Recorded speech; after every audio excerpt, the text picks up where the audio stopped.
Merhabalar, kanalıma hoş geldiniz. Bugün sizlerle iki renkli taç başlık model bir puset öreceğiz. Kanalıma ücretsiz abone olup beni desteklerseniz çok sevinirim. Bu puset için bir adet beyaz çift renkli yaptığım için toplamda 4 tane de füme rengi ip kullandım. Ama siz eğer tek renk yapmak istiyorum diyorsanız 5 adet ip kullanabilirsiniz. Tabanım 70'e 35 santim. Videoda zaten anlatacağım daha detaylı. Dilerseniz yapımına başlayalım. Benim puset tabanım böyle. Bir tarafı beyaz, bir tarafı ahşap. Bu tarafından başlayacağız. Beyaz olan kısım bize bakacak. Benim tabanımın ölçüsü 70'e 35 santim. Toplamda bende 102 tane delik var. Ben bu deliğe göre şimdi şu köşeyi baz alıyorum. Şuradan. Burası en tepe noktası. Buradan itibaren 1, 2, 3, 4, 5 çift. 1, 2, 3, 4, 5 çift. Şurası tekle başlayacak. Ben buradan her zaman başlıyorum. Ki kulpu kısmını yaparken sayı olarak tekrar saymama gerek kalmasın. Bana kolaylık sağlasın. Şöyle tabanı bağlarken 6 milimlik tığ kullanıyorum. İplerimi de alayım. İplerim ince. Tabanın kenar kısmını yaparken 2 kat olacak şekilde. Şimdi ben tabanımı yapmaya başlıyorum. Üst kısmını örerken bir kat daha ip kullanacağım. Şöyle biraz yakınlaştırayım.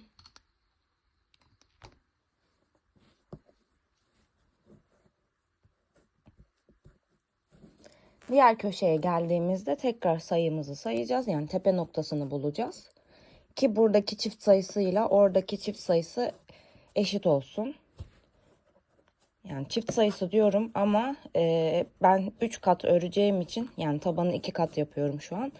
Ama sonra üst kısma çıktığımız zaman yani gövde kısmına çıktığımız zaman muhtemelen bir kat daha ip kullanacağım. O yüzden ben herhangi bir arttırma yapmıyorum. Genelde artık penye ipler ince olduğu için zaten 3 kat örüyorum puseti. Hem sert olsun, dayanıklı olsun, dik dursun diye. O yüzden arttırma yapmama gerek yok. Ama siz eğer bana 6 numarayla örerim, bu 2 kat kalınlık yeter ya da 7 numarayla da örseniz 2 kat kalınlık yeter diyorsanız, çünkü bu iplerin inceliği kalınlığı farklı, o zaman arttırma yapabilirsiniz yeterli gelmediğini düşünüyorsanız. Bu biraz tecrübeyle ilgili. Yani ipin kalınlığından anlayabilirsiniz. İçeriye şu köşe kısımlarından, şu kenar, şu kısımlardan çökme yapacak mı, yapmayacak mı? Bu biraz yaptıkça kazanılacak bir alışkanlık. O yüzden onunla ilgili net bir şey söyleyemiyorum. Benim gördüğünüz gibi bakın, iplerim ince. Dediğim gibi genelde artık bu penye ipler son zamanlarda hep bu şekilde ince. Diğer kenara kadar, yani şu kıvrımlı olan kısma kadar sayacağız. Orada da hangi kısmı çift yapabilirsiniz. Hani çift yapmak isteyenlere de en azından örnek olmuş olacak. Nasıl yapmanız gerektiğini bileceksiniz. Dediğim gibi ben 3 kat ip kullanacağım için herhangi bir arttırma yapmayacağım. Ama arttırma yapmak isteyenler için de o kısmı göstereceğim.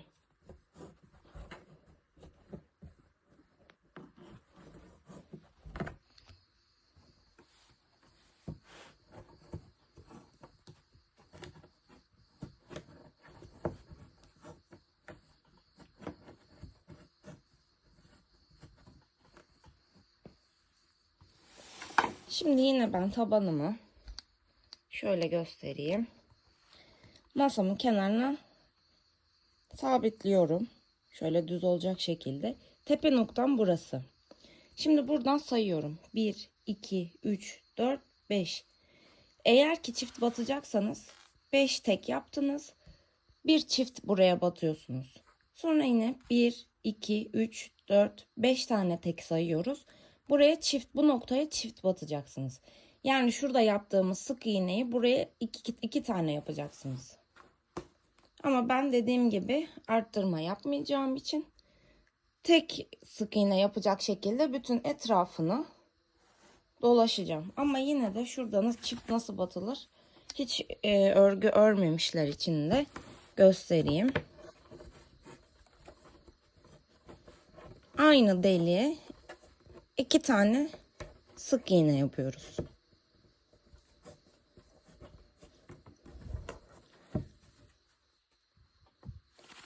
Ben tepe noktasına da çift olarak saydım.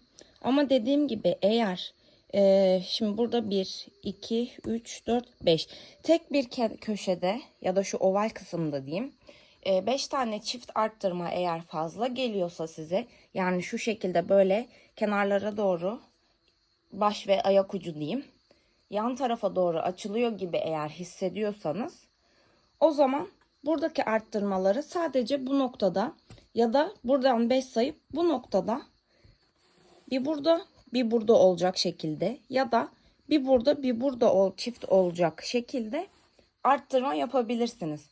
Yani ben tek bu oval kısımdan gösteriyorum ama burada kaç tane arttırma yapıldıysa karşı tarafta da aynı şekilde arttırma yapılacak. Ama ben arttırmaları bu düz olan şu kısımlarda hiçbir zaman yapmıyorum. Dediğim gibi şu arttırma yerlerine eğer dikkat ederseniz pusetiniz dümdüz bir şekilde yukarı çıkacaktır. Ben şimdi bu çevreyi dolaşıp hiç arttırma yapmıyorum ben. İpimin kalınlığı nedeniyle tekrar söylüyorum. Çevre kısmını dolaşıp üst kısma nasıl geçeceğimizi tekrar göstereceğim. Evet, kenarına dolaştım. Son kısma geldim. Şimdi buradaki deliğe de tek bir tane sık iğne yapıyorum. Buraya tekrar sık iğne yapmamıza gerek yok. Çünkü zaten buradaki boşluğu şimdi kapatacağız. İpimi çıkardım içinden.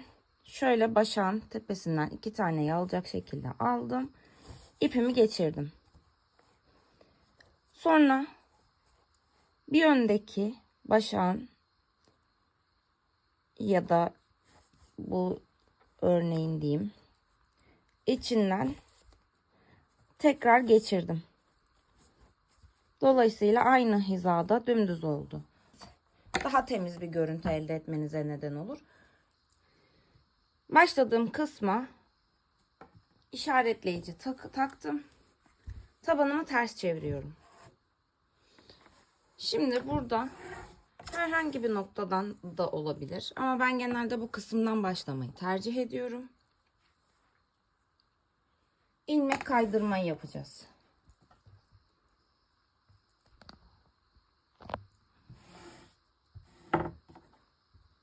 Şuradan başlıyorum.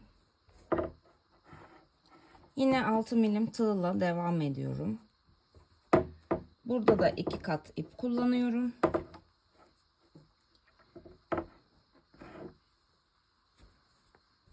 Bu ipi sonra buradan içeriye tekrar çekip gizleyeceğiz.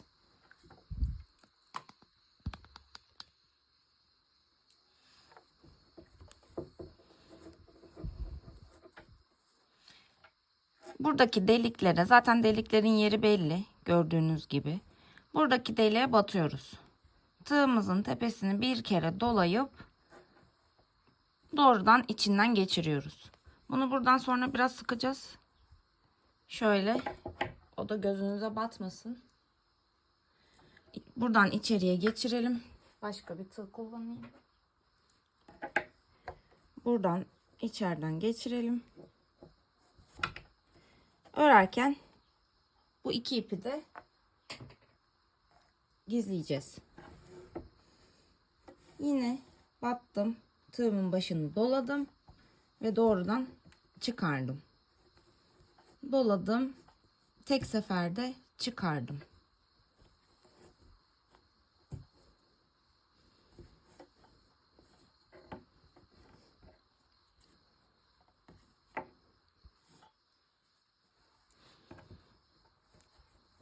Doladım, çıkardım.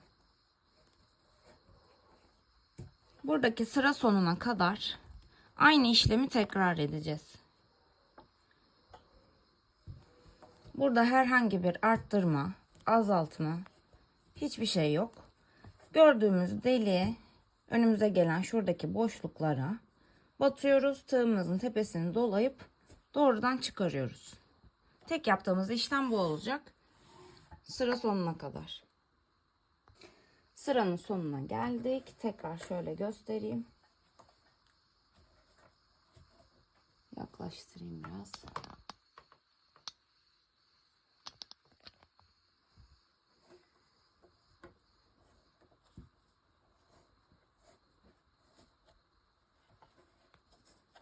Bu noktada tekrar ipimizi kesiyoruz. Çünkü buradan böyle yukarı dönerken çıkardığımız zaman burada potluk oluyor.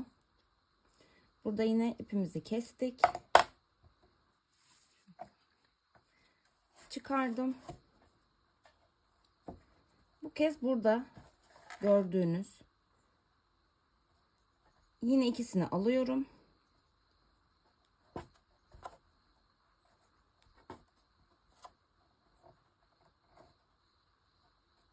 Çift kat olunca ipler birbirine de giriyor.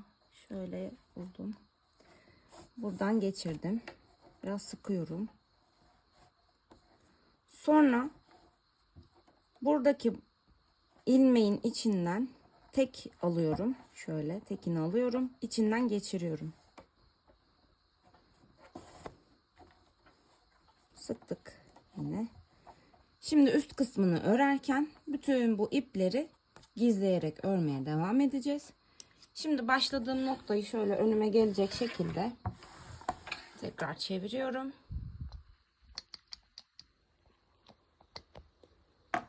Ve 7 numara tığımı alıyorum. Şöyle 7 milim tığım. Ve 3. ipimi de alıp örmeye başlıyorum.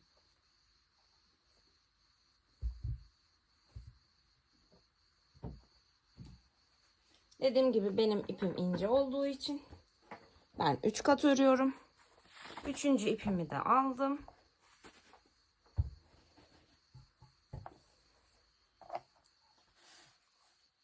Diğer 2 ipim de burada. Bunları aldım. Örmeye başlıyoruz.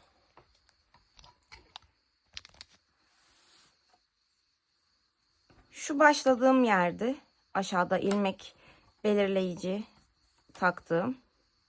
Buradan tığımı geçiriyorum. Nereden geçiriyorum?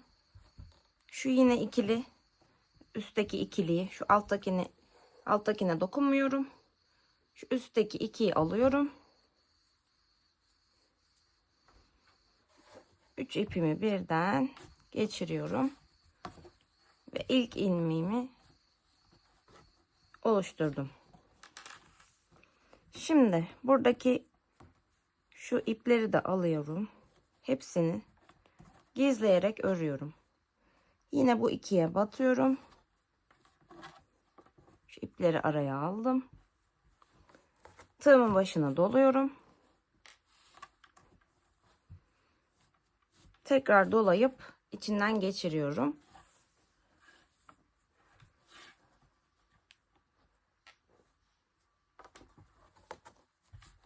Bu noktadan itibaren artık yine hiçbir şekilde arttırma veya eksiltme yapmıyoruz.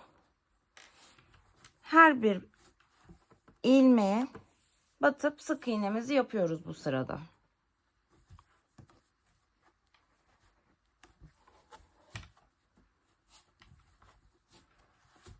İplerimizi de gizleyerek gidiyoruz.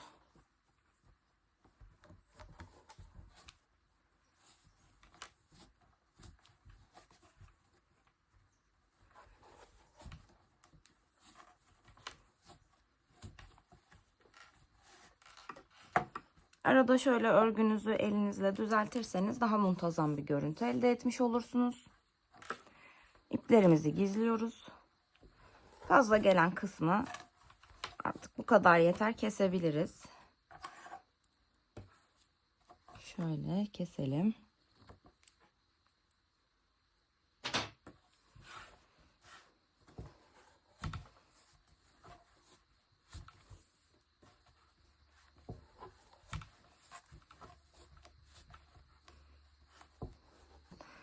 Bu ilmeklerin her birinin içine birer sık iğne yapıyoruz. Tığımızın başını doluyoruz. Tekrar dolayıp çıkarıyoruz. Şu ikiye batıyoruz. Tığımızın başını doluyoruz. Çekiyoruz. Tekrar tığımızın başını dolayıp ilmeklerin içinden geçiriyoruz. Sıranın sonuna kadar bu işlemi yapalım. Bağlama işini şurada nasıl yapacağımı tekrar size göstereceğim. Sıra sonuna yaklaşmışken ön kısımdan da sizlere göstermek istiyorum.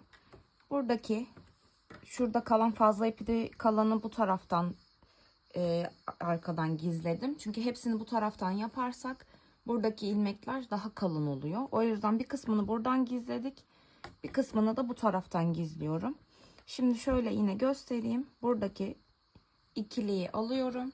Tığımın başını doluyorum, çıkarıyorum. Tekrar tığımın başını dolayıp çıkarıyorum. Sık iğne yapmaya devam ediyoruz. Şimdi sıranın sonuna geliyorum.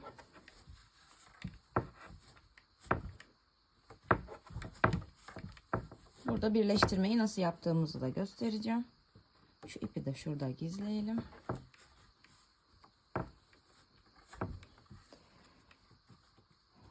Arada böyle elimizle de düzeltirsek daha düzgün bir görüntüye ulaşacaktır. Şimdi ipimi biraz genişletiyorum. Buradaki gördüğünüz sık iğnenin tepesindeki iki ilmekten arka kısımdan tığımı geçiriyorum. Burada uzattığım ipi de buranın içinden çekerek çıkarıyorum. Burada biraz ipi sıkacağım. Şimdi şurada gördüğünüz gibi burada da iki tane var. Şu tek kaldı. Bu tekin olduğu kısmın altındaki şu başağın içine batıyorum.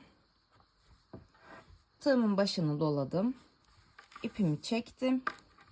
Şurada bırakmış olduğum ipleri de tığıma alıyorum ve ipimi geçiriyorum. Gördüğünüz gibi bağlama ya da birleştirme şekli de böyle. Şimdi yine şuradaki başağın içine batıyorum. Tığımın başını doluyorum. Çekiyorum. Tekrar tığımın başını dolayarak diğer ilmeğin içinden de geçiriyorum.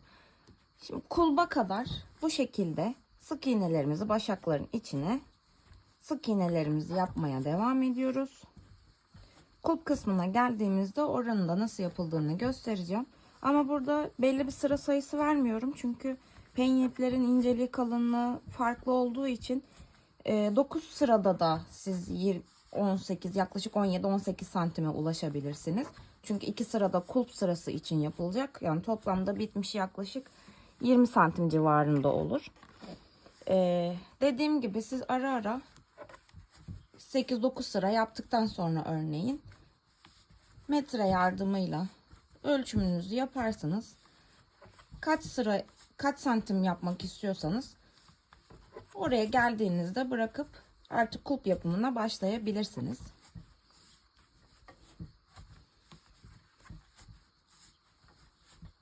Tekrar söyleyeyim.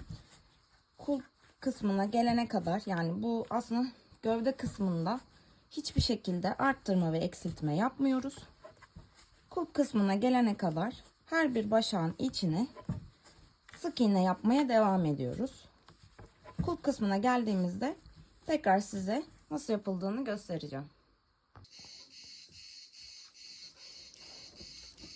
Kulp sırasına geliyoruz. Şu bağlama birleştirme kısmını tekrar göstermek istiyorum. İpimizi biraz gevşetiyoruz. Buradaki ilmeğin ikisinden tığımızı geçirdik. İpimizi buradan çıkarıyoruz.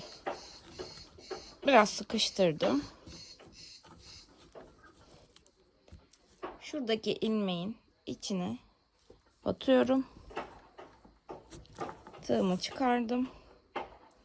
Arkada kalan ilmekleri de tığıma topluyorum.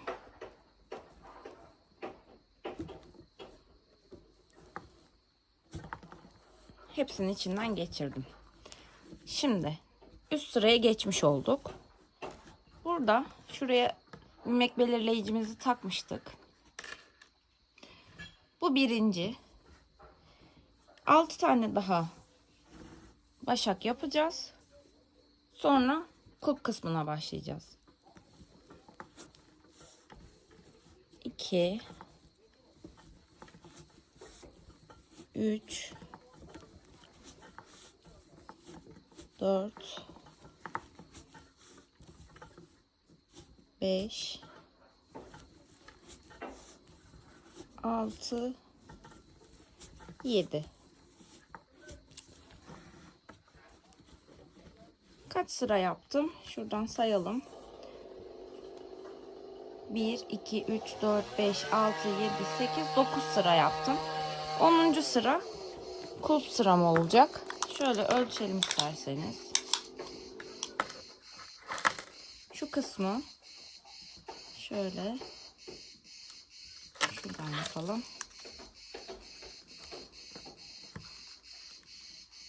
17,5 santim. Şurası 19. Yani bir sıra daha yapacağız. Bitmiş hali yaklaşık 20-21 santim civarı olacak. Şimdi 7 tane başak ördük. 16 tane zincir çekeceğiz. 1 2 3 4 5 6 7 8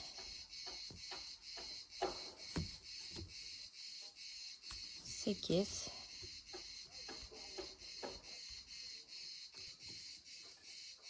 9 10 11 12 13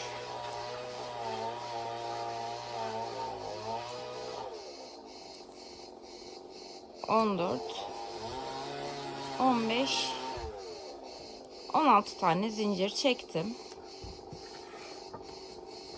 Şuradan sayıyorum. 1 2 3 4 5 6 7 8 9 10 11 12. ilmeğin içine batıyorum.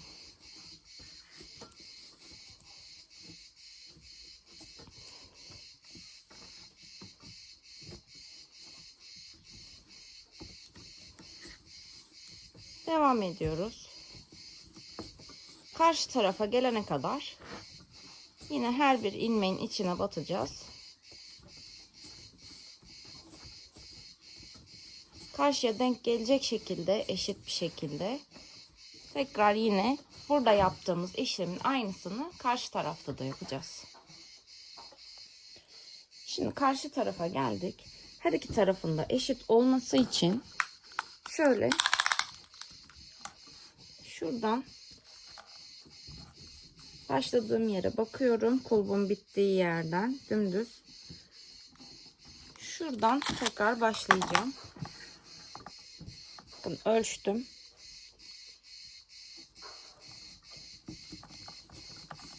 Tam karşı noktasına gelecek şekilde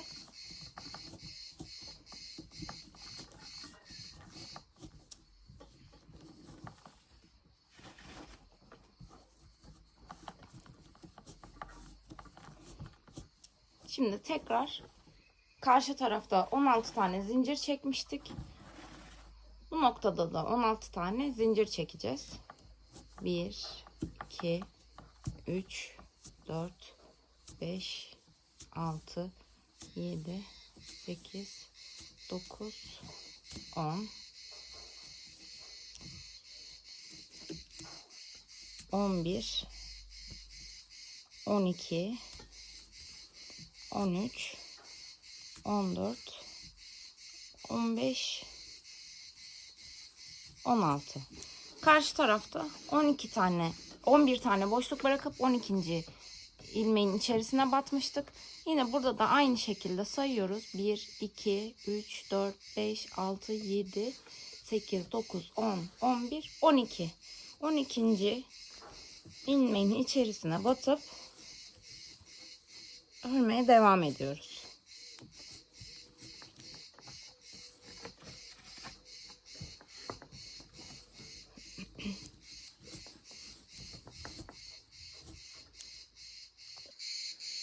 Evet, şimdi karşı tarafa tekrar geldik. Kulp kısmını dolduracağız. Ve aynı zamanda sıramızı örmeye devam edeceğiz. Ben burada bir şey göstermek istiyorum. Hem renk geçişini de görün istiyorum. Yapacağım model çift renkli olacak. Şimdi şurada ipimi değiştiriyorum. Şöyle arada gizleyerek gitmeye devam edeyim. Bakın. 2 tane şurada ilmek kalacak. Şurada 2 tane ilmek kaldı. İpimi geçirmiştim. Şu örmüş olduğum ipi öne geçiriyorum. İkisinin içinden yeni rengimi geçirdim. Şimdi bu 2 sırayı ve devamını beyazla öreceğim.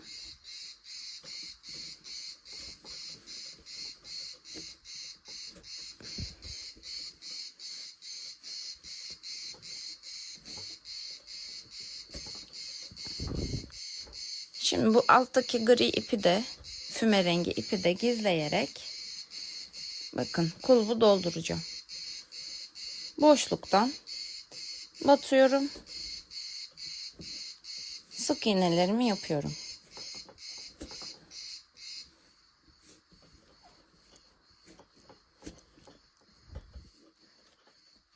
Hem rengi değiştirdim gördüğünüz gibi, hem de kulbu doldurmaya devam ediyorum.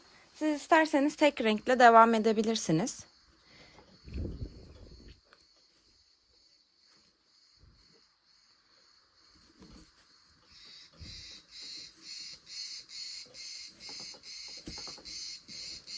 Şu füme rengi biraz içeride gizledikten sonra fazla kısmını keselim.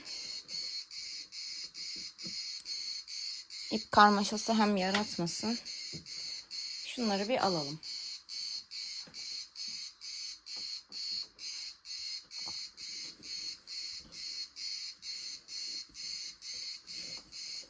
Burada herhangi bir sayı yok. Kulp şu kısım bitene kadar hangi sıklıkta nasıl ne kadar oluyorsa o kadar yapacağız.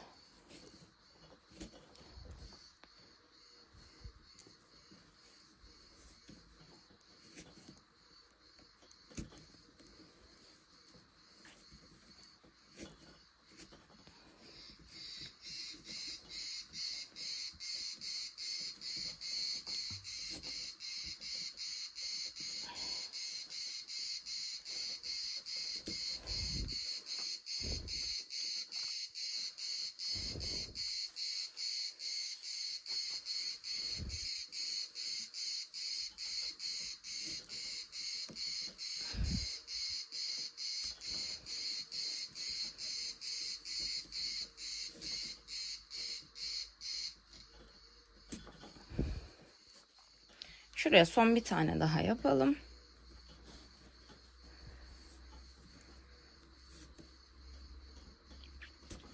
Evet. Şöyle elimizle düzelteceğiz.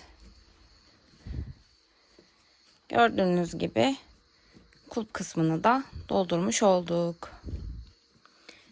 Şimdi ilmeklerin içine batarak karşı tarafa kadar yine geleceğiz.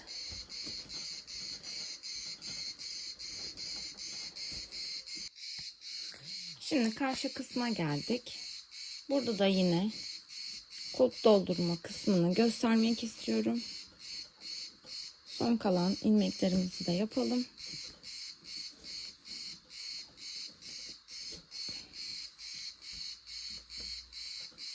boşluğa batıyoruz. Sık iğnelerimizi yapıyoruz.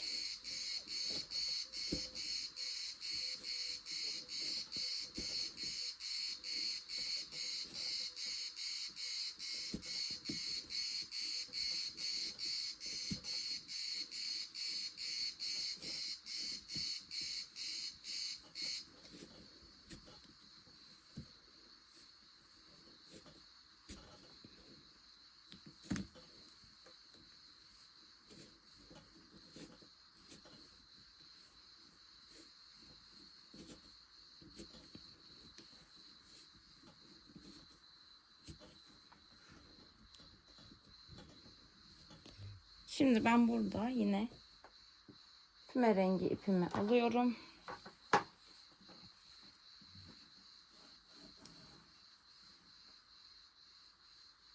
Şuradan gizlemeye başlıyorum. Çünkü burada yine 2 sıra beyaz yapacağım. Devamını yine gümüş füme rengi yapacağım. Dediğim gibi siz renk değiştirmek istemiyorsanız bu şekilde ip gizlemenize, renk değiştirmenize gerek kalmadan tek renk bir şekilde bu işlemi yapabilirsiniz.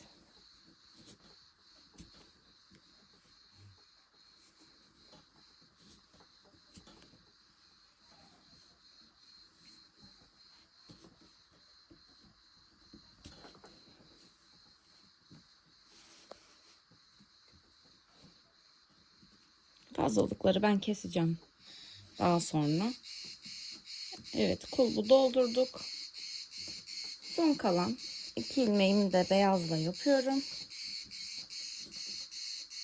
Burada neden 2 ilmek beyaz ördüğümü de başlık kısmını yaparken tekrar söyleyeceğim.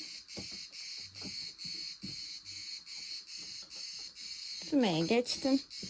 Beyazı yine aşağıda biraz gizleyerek gidiyorum.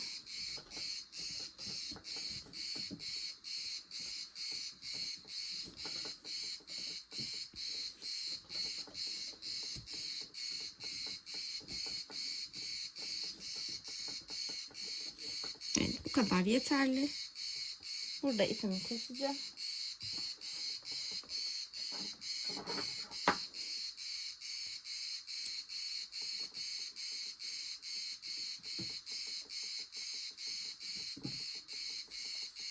Şöyle karşılıklı kulp kısmını da yapmış olduk.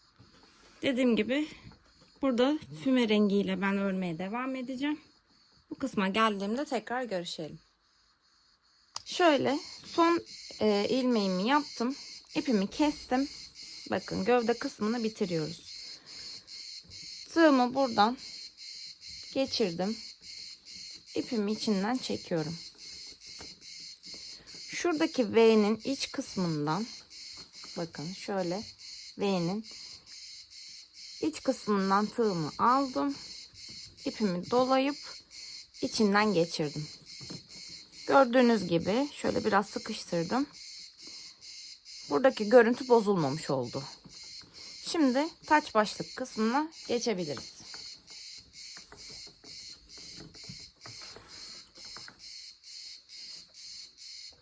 Yine füme rengi ipimi alıyorum.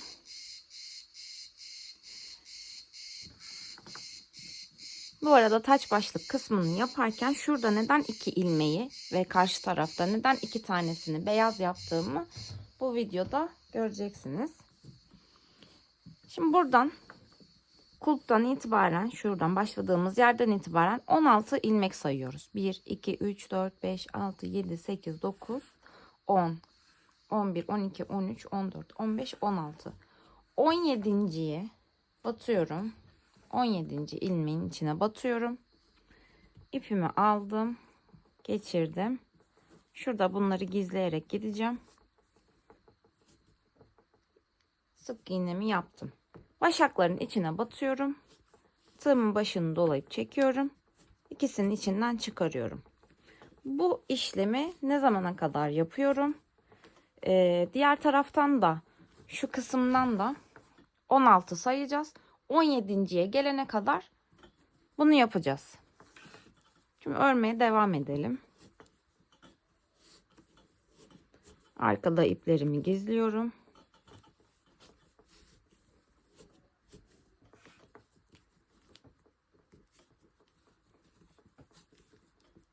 İki kulp arası ne kadar bıraktığımın çok önemi yok. Çünkü zaten 16 buradan 16 buradan sayıyoruz. Her iki taraftan da arada kalanları 17.'ye batıp şuradan başlıyoruz. Buradan da 17.'ye, bu taraftan 17.'ye gelene kadar böyle örmeye devam edeceğimiz için şu arada kalan sayıların aslında bizim için önemi yok. Şimdi buradan sayalım. 2, 4, 6, 8, 10, 12, 14, 16, 17. Şuraya da batacağım. Şuraya. Şunu yapalım. 17.'ye de battım. Burada ipimizi kesiyoruz. Biraz şöyle uzun bırakalım. Şöyle içinden geçiriyorum. Açılmaması için. Şimdi tekrar bu tarafa döndük. Bakın burada bunu yapmıştık. Şöyle biraz yakınlaştırayım. Burada bunu yapmıştık. Buradan 1, 2 sayıyoruz. Şuradan ikincinin içine battım. Yine iplerimi gizleyerek gidiyorum. Bakın.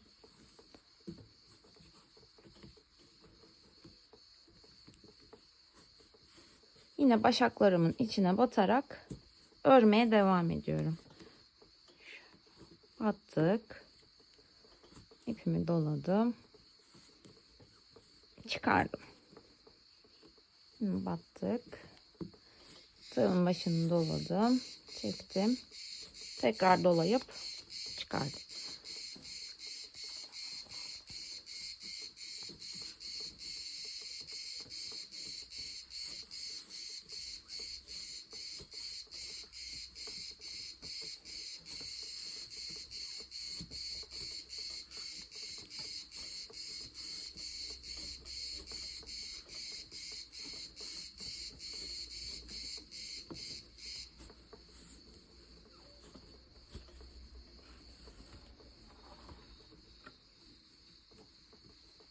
Buradaki başağı da batıyorum. Şimdi şu baş kısmında, yani şurada 2 tane bu taraftan örmüştük. Buradan da yine 2 tane örüyoruz. 1, 2.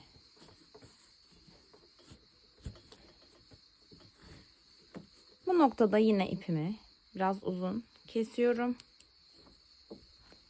Yine içinden geçirip çıkarayım. Şimdi yine başa dönüyoruz. Yine burada 2 taneyi alacak şekilde örmeye başlıyoruz. Yine bu tarafa geliyoruz.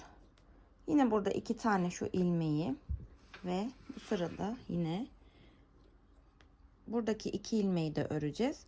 Bu bir diğer sıramız olacak. Aynı şekilde bir üst sırada da yine bu 2, bu 2. Yani baştan ve sondan her zaman ikişer ilmeği de içine alacak şekilde başaklarımızın içine sık iğnelerimizi yapmaya devam edeceğiz. Ta ki hem bu taraftan hem de bu taraftan 6 ilmek kalana kadar. Oraya geldiğimizde de tekrar onun sebebini size göstereceğim. Şuradan yine bir başlayalım. Dediğim gibi son 6 ilmek kalana kadar bu işlemi tekrar edeceğiz.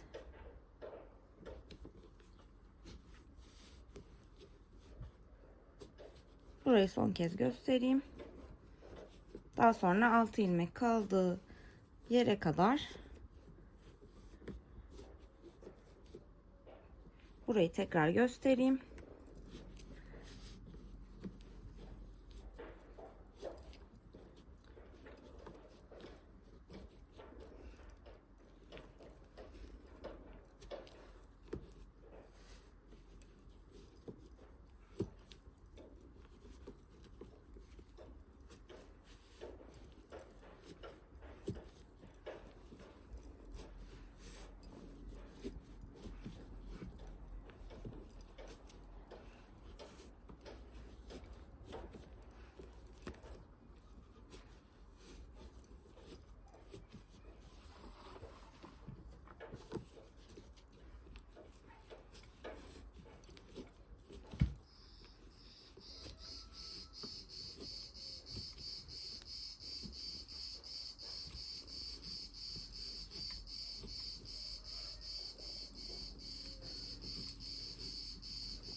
Buradaki 2 ilmeği de alıyorum. Bakın. Şu ipleri gizleyerek gidiyorum. 1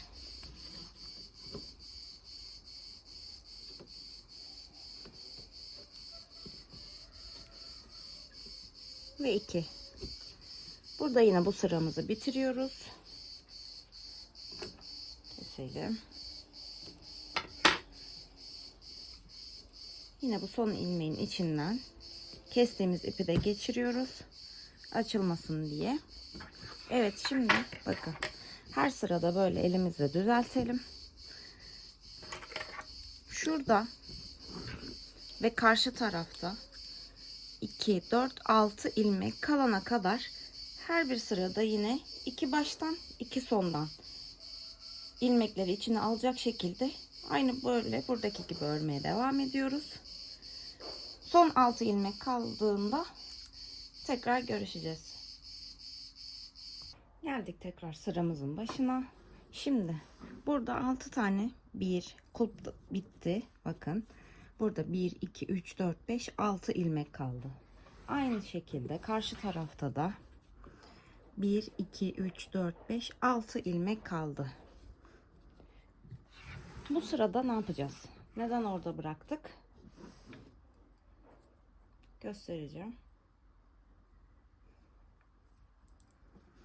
Yine 2 taneyi buradan ikinciye batıyorum. Burayı normal başağın içine yine sık iğne yapıyorum.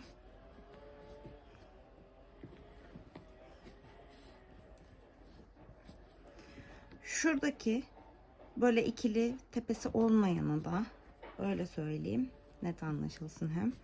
Ona da batıyorum. Sık iğnemi yaptım. Bu noktada bu taç başlıktaki fırfır kısmını yapabilmek için ve bize kolaylık sağlasın diye bakın şurada ikili olanlar var ya, onun arkasındakine ama aynı zamanda da şu başağın içine gelecek şekilde şöyle batıyorum.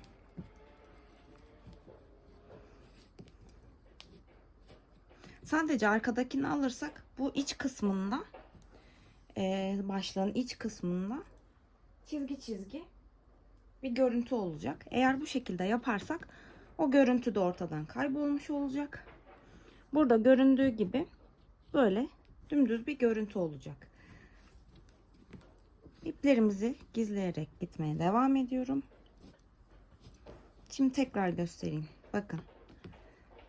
Arkadaki şu öndekini biraz öne ittirip de V'nin içine batarsanız daha kolay oluyor. Tekrar gösteriyorum. Bakın. Öndekinden V'nin içine battım. Tığımın başını doladım. Tekrar doladım ve çıkardım. Öndekini biraz genişlettim. V'nin içine battım. Tekrar doladım. Çıkardım. Bu sıra boyunca bu işlemi yapacağız. Bu kısımlara da o fırfırlı gelen bölümü yapacağız. Yapmaya devam edelim.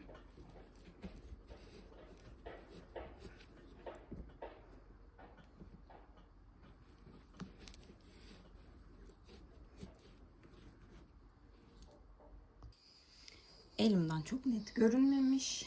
Hem örüp hem video çekmek gerçekten hani bu kadar büyük boyutta bir şey için zor. Hem kameraya bakıp hem örgüye bakamıyorum. Aynı anda kaçırıyormuşum gibi oluyor.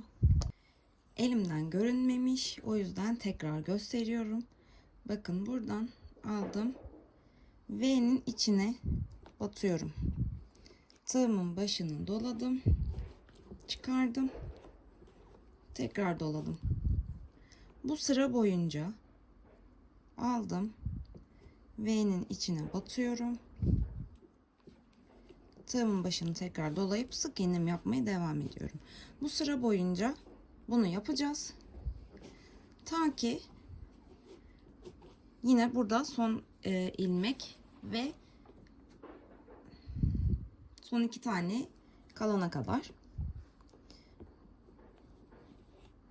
batıyorum, çekiyorum, içinden geçiriyorum. Bakın böyle. Tekrar göstereyim. Aldım, V'nin içine battım, tığımın başını doladım, çıkardım, tekrar tığımın başını doladım, çıkardım. Sıranın sonuna kadar bunu yapacağız. Bu sırayı birlikte yapalım dilerseniz. Dileyenler dediğim gibi hızlandırarak izleyebilirler.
Buradaki son ilmeğin tepesinden değil, doğrudan içinden batırıp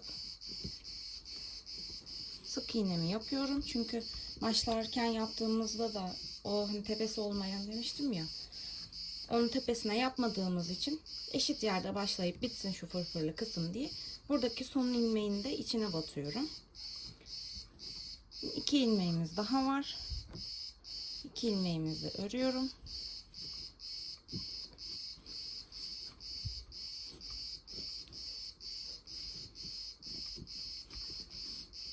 İplerimi de gizliyorum yine. Bu noktada ipimi kesiyorum. Tekrar içinden geçirdim.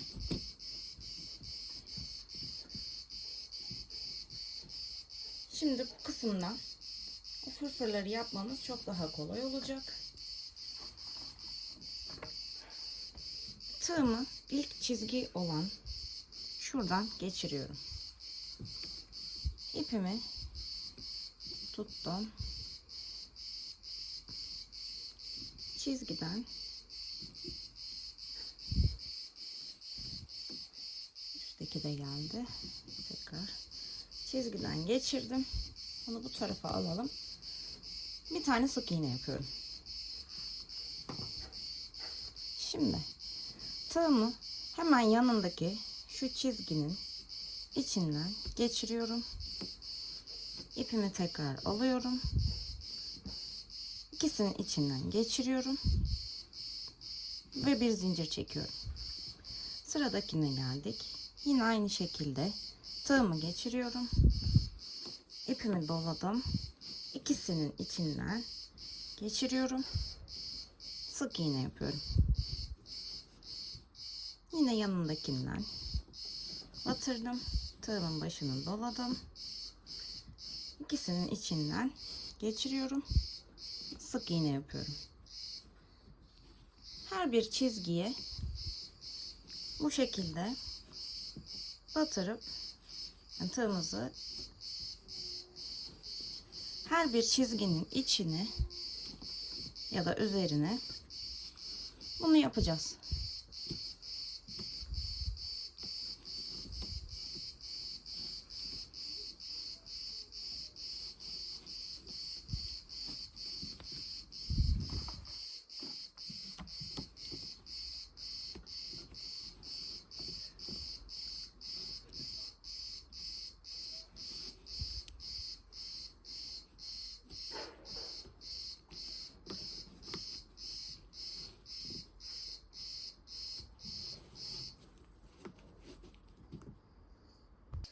Sonuncu çizgiye de geldim.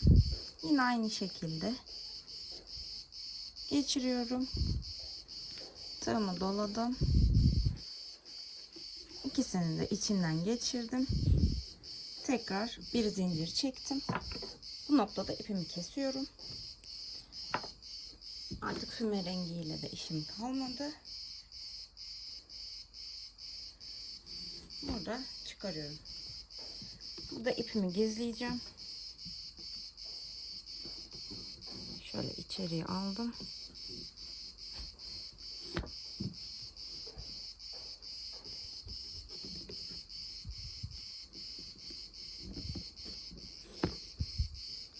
Şuraya dolaya dolaya arkadaki ilmekten ipimi gizliyorum. Üstünü örerken bu ip arada kaybolacak. Aynı şekilde bu taraftaki ipi de gizliyorum.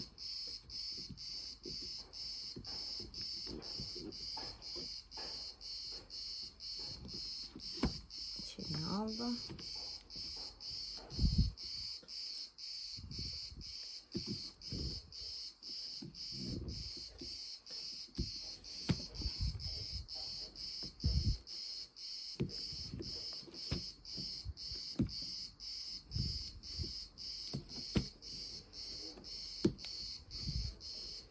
Evet, bunu da gizledik. Şuradaki fazla ipi de keselim. Evet.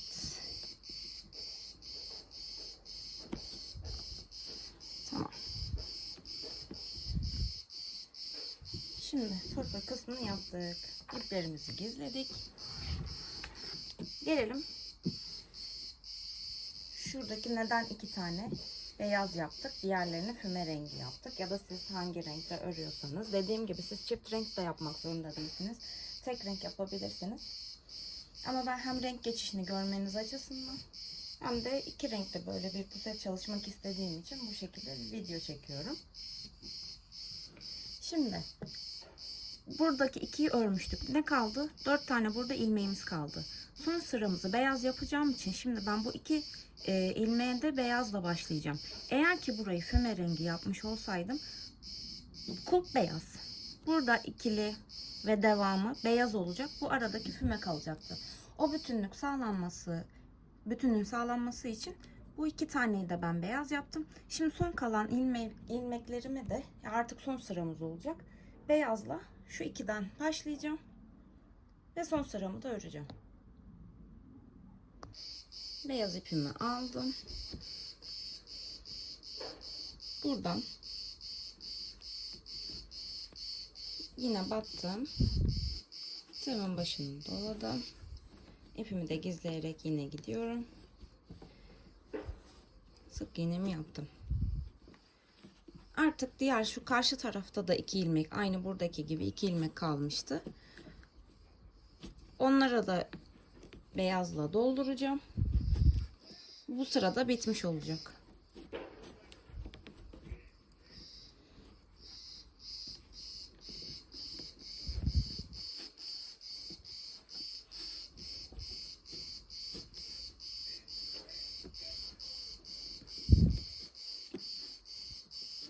Şuradaki iplerimizi keselim.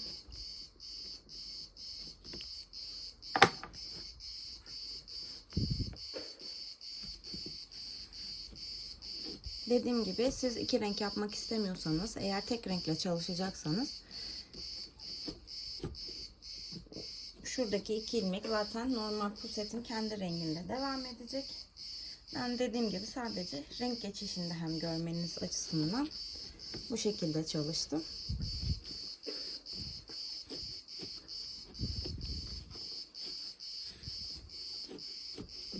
Buradaki ipimizi de keselim. Bu da gizlenmiş oldu.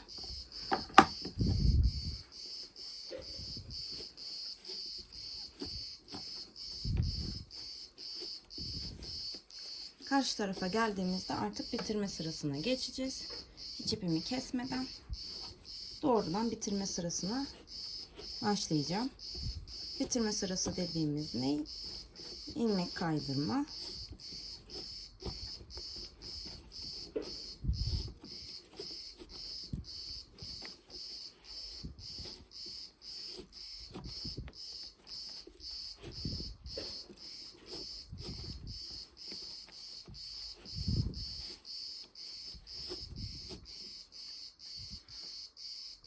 Sıranın sonuna geldim. Son ilmeği de şuradaki göstereyim. Artık bitirme sırasına başlayacağız çünkü. Burada gördüğünüz gibi 2 tane daha ilmeğimiz vardı. O ilmekleri de batıyorum.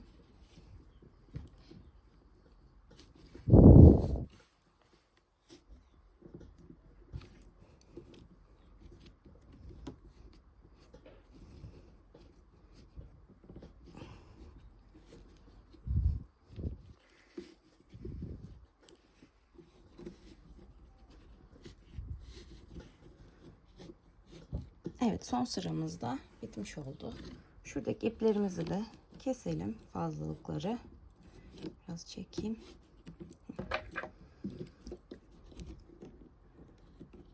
Kestik. Şimdi hiç ipimi koparmadan hemen şu yandaki tepedeki kilin içine batıyorum. Doladım. Bir diğer ilmeğin içinden doğrudan geçiriyorum. Geldik yan tarafa. Şöyle ikisini alacak şekilde tığımı batırdım. Başını doladım. Doğrudan ilmeğin içerisinden geçiriyorum.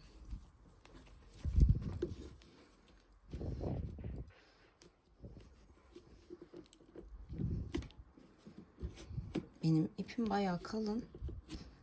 Örmesi de bir o kadar zor oluyor.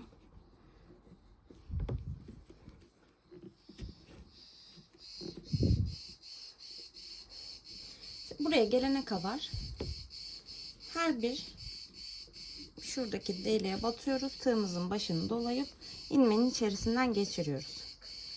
Şuraya batıyoruz. Tığımızın başını dolayıp oradan ilmeğin içerisinden geçiriyoruz. Şuraya gelene kadar bunu yapmaya devam edelim. Şurada bir püf noktası var. Onu da göstermek istiyorum. Bakın, buradakine de ilmek kaydırmamı yapıyorum. Şimdi bunun tepesi yok biliyorsunuz. Bu buna ait. O yüzden şuradakine şu aradaki boşluğa battım. Oradan da yine çıkarıyorum.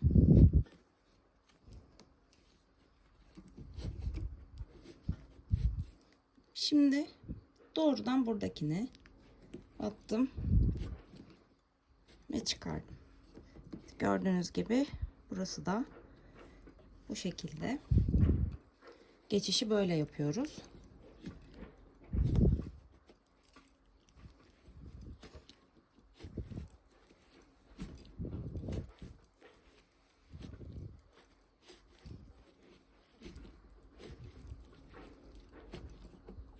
Sıranın sonuna geldiğimizde orada bitişini nasıl yapacağımızı tekrar göstereceğim. Sıramızın sonuna geliyoruz. Artık bu setimiz bitmek üzere. Şuraya da batıyorum.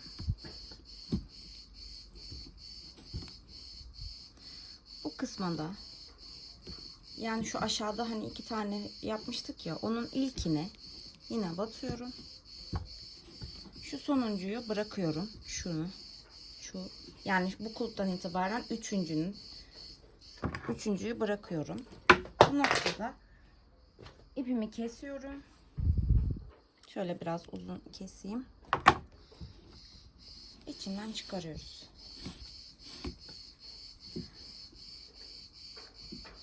Bu ilkine değil, ikincisinin, ilk başladığımız yani. Şurada 1, 2, 3'üncünün tepesini bırakmıştım ya. Onun hemen yanındakine ipimi geçiriyorum. Şöyle. Sonra yine o tepeyi bırakıyorum. Bir önündekinin içine ve bir alttaki şu yan olan ilmeğin içine batıyorum. Sadece şu tek kısımlarını alıyorum. Buradan da ipimi geçiriyorum.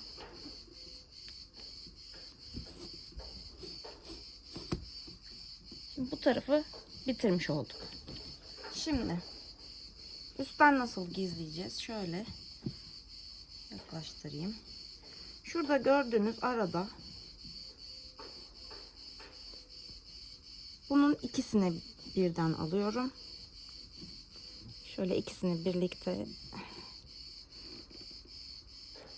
sıkı da olduğu için burası biraz zor oluyor. Evet, bunu aldım. İpimi yine buranın içerisinden geçiriyorum.